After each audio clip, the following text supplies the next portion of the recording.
तो बच्चों आज हम करेंगे चैप्टर 2 जिसका क्या नाम है, एक चर वाले रैखिक समीकरण। ठीक है, जैसे कि चैप्टर का नाम है चर, एक चर वाले। ठीक है, चर मतलब वेरिएबल। चर क्या है? वेरिएबल है। ठीक है, वेरिएबल क्या है? जो एक्स वाई जेड जो भी इन सब चीज़ों से इनसे जो है बट एक व्यंजक तैयार होता है। जो एक्स वाई जेड है इनको हम क्या कहते हैं? वेरिएबल कहते हैं। व्यंजक के अंदर जहाँ भी ये X Y Z A B C इस तरह की जो है चीज़ें आएंगी उनको हम क्या कहेंगे? वेरिएबल कहते हैं। ठीक है, अब क्या कहा है? एक चर वाले रैखिक समीकरण। रैखिक समीकरण, ठीक है, जैसे जमा 3 ये एक व्यंजक है। ठीक है, व्यंजक के अंदर ये क्या है? ये क्या है? एक चर है।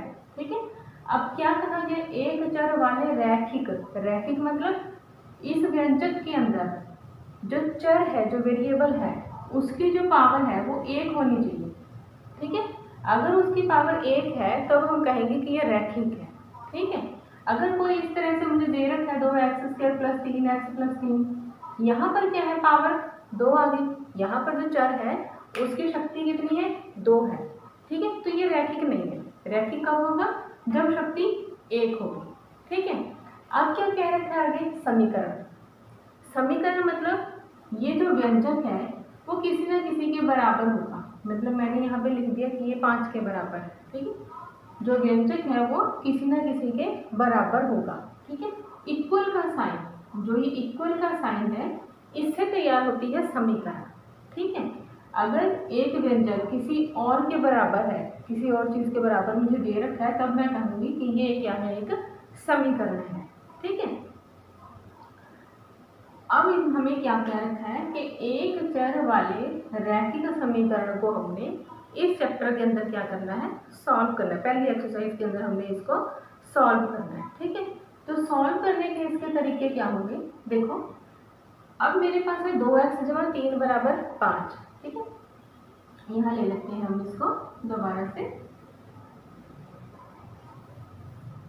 देखो, अब मेरे पास कोई भी एक समीकरण है, 2x = 3 किसके बराबर दे रखा है? मुझे इसको 5 के बराबर दे रखा है। ठीक है, अब हमने इस समीकरण में से चर की कीमत निकालनी है। अब हमें क्या कहा होगा कि जो ये समीकरण दे रखे हैं इसको हल करो। हल करने का मतलब है कि जो भी इसके अंदर चर दे रखा है ना उसकी कीमत निकालनी है, उसकी वैल्यू मुझे फाइंड आउट करनी है। ठीक है, अब मुझे चर क्या दे रखा है? ये x दे रखा है। अब इसकी वैल्यू मुझे कैसे निकालनी है? देखो, जो भी इस चर के साथ लिखा हुआ है उसको मैंने एक एक करके जो है वो खत्म करते जाना है।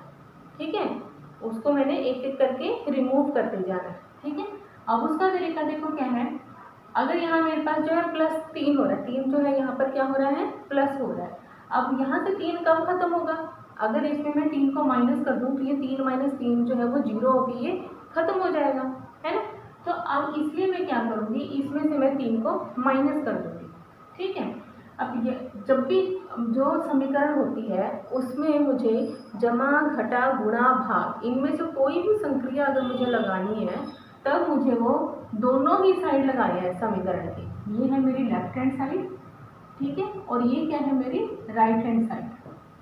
ठीक है, जो भी मुझे संक्रिया लगानी है वो इस तरफ या इस तरफ, दोनों ही तरफ लगानी है, किसी एक तरफ नहीं लगानी है। ठीक है, कुछ भी प्लस करना है, कुछ माइनस करना है, कुछ गुणा करना है, कुछ भाग करनी है, कुछ भी करना है तो लेफ्ट साइड और राइट साइड दोनों ही तरफ लगानी है। ठीक है,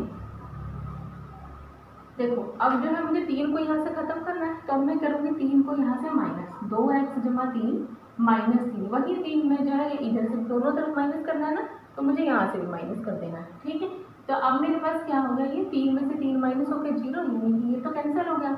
अब मेरे पास क्या बच गया? 5 में से 3 माइनस करके क्या बच गया? 2 बच गया।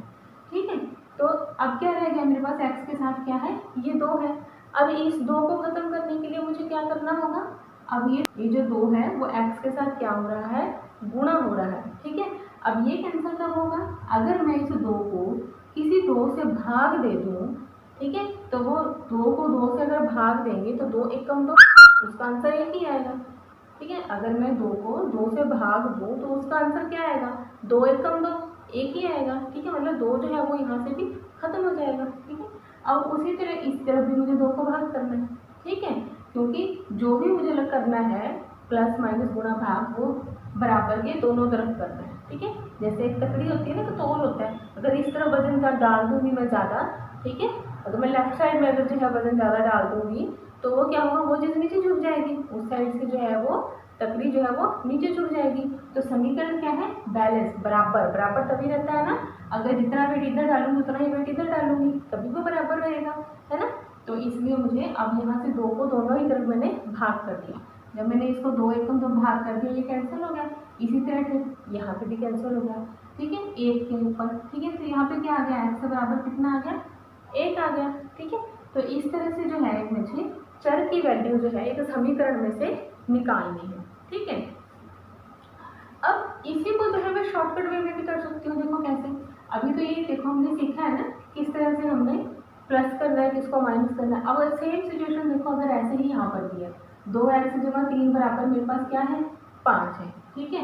तो अब यहाँ से क्या है, देखो अब यहाँ पे देखो क्या है, ये जो 3 है वो यहाँ पे कैंसिल हो गया, ठीक है, और यहाँ पे 3 रह गया था, ठीक। अब इसी को ही मैं डायरेक्ट भी तो लिख सकती थी, 2x बराबर ये जो जमा, यहाँ तो मैंने माइनस करा, ये जमा का 3 था, इसको खत्म करने के लिए मुझे माइनस का 3 करना पड़ा, है ना। तो यहाँ से जो 3 है वो तो खत्म ही हो जाएगा, ठीक। तो इधर जो है माइनस हो जाएगा 3, ठीक है। इसमें बच्चे क्या करते हैं कि जैसे प्लस की जो, अगर कुछ यहाँ पे प्लस हो रहा है तो वो बराबर तो उस तरफ जाके क्या होगा, माइनस हो जाएगा। इस तरह से बच्चे जो है उसको याद रख लेते हैं, लेकिन इसका मीनिंग जो है पीछे ऐसे क्यों हुआ, वो ऐसे इसलिए हुआ क्योंकि जब हमने +3 जो यहाँ प्लस हो रहा था 3, जब उसको मुझे यहाँ से ख़त्म करना है लेफ्ट साइड से, तो मुझे 3 को माइनस करना पड़ेगा। जब 3 यहाँ से माइनस हुआ, ठीक है, वो तो इधर वाला जो लेफ्ट साइड वाला 3 था वो तो खत्म हो गया, ठीक, और इधर से 3 जो है वो माइनस होकर डिडक्ट हो गया, ठीक है। तो आप देखो क्या बच गया, 2x बराबर 5 में से 3 माइनस करके कितना रह गया, 2 रह गया, ठीक है। अब जो है 2 को यहाँ से ख़त्म करने के लिए मुझे 2 से भाग देना पड़ेगा। जब मैं भाग दूंगी तो ये 2 तो जो है ख़त्म हो जाएगा, इधर वाला 2 खत्म हो गया, तो यहाँ वाला 2 जो है वो भाग हो गया, इधर वाला 2 तो भाग हो गया, है ना। यहाँ तो 2/2 जो है वो खत्म हो गया, और इधर से भी फिर ये 2/2 करके कितना रह गया मेरे पास, x बराबर मेरे पास क्या रह गया, 1 रह गया, ठीक है। अब या तो आप इस तरीके से कर लो या आप इस तरीके से कर लो, जो आपको ईजी लगे वो आप कर सकते हो। ज़्यादातर जो है हम इस तरीके का भी यूज़ करते हैं, ठीक है। पहले हम इसको सीख लिया हमने कि ये ऐसा क्यों बना, कैसे बना, ठीक है। अब जो है हम इसको डायरेक्ट भी लिख सकते हैं, ठीक है। डायरेक्ट जब हमने करना है, बस इतना ध्यान रखना, ये जो प्लस हो रहा है यहाँ पे, इसको ख़त्म करने के लिए मुझे माइनस करना पड़ा, ठीक है। यानी कि क्या है कि ये जो प्लस अगर लेफ्ट साइड में प्लस है तो वो राइट साइड में जो क्या होगा, माइनस होगा। अगर कुछ भी इधर प्लस हो रहा है, ठीक है, कुछ भी इधर प्लस हो रहा है तो वो राइट साइड में जाके क्या होगा, माइनस होगा, ठीक है।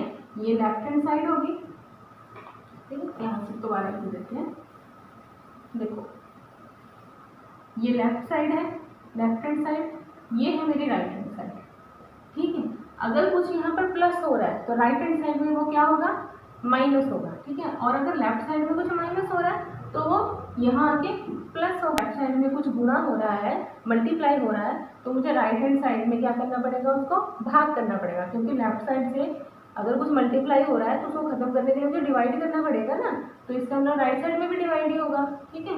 और अगर कुछ यहाँ पर डिवाइड हो रहा है तो उसको खत्म करने के लिए मुझे क्या करना पड़ेगा, गुणा करना पड़ेगा, ठीक है। तो ये जो है उधर फिर मुझे गुणा करना पड़ेगा, ठीक है। तो इस तरह से आप इसको याद रख सकते हो कि जो प्लस है वो माइनस बन जाता है, माइनस है जो प्लस बन जाता है, गुणा है जो वो राइट साइड में भाग हो सकता है, और भाग को खत्म करने के लिए मुझे क्या करना पड़ेगा, गुणा करना पड़ेगा। इसी तरह इसको अपोजिट भी कर सकते हो, ठीक है। राइट साइड में से अगर कुछ लेफ्ट साइड में लेके आना है, अगर राइट साइड में वो चीज़ मल्टीप्लाई हो रही है तो मुझे यहाँ पे क्या करना पड़ेगा, उसको डिवाइड करना पड़ेगा।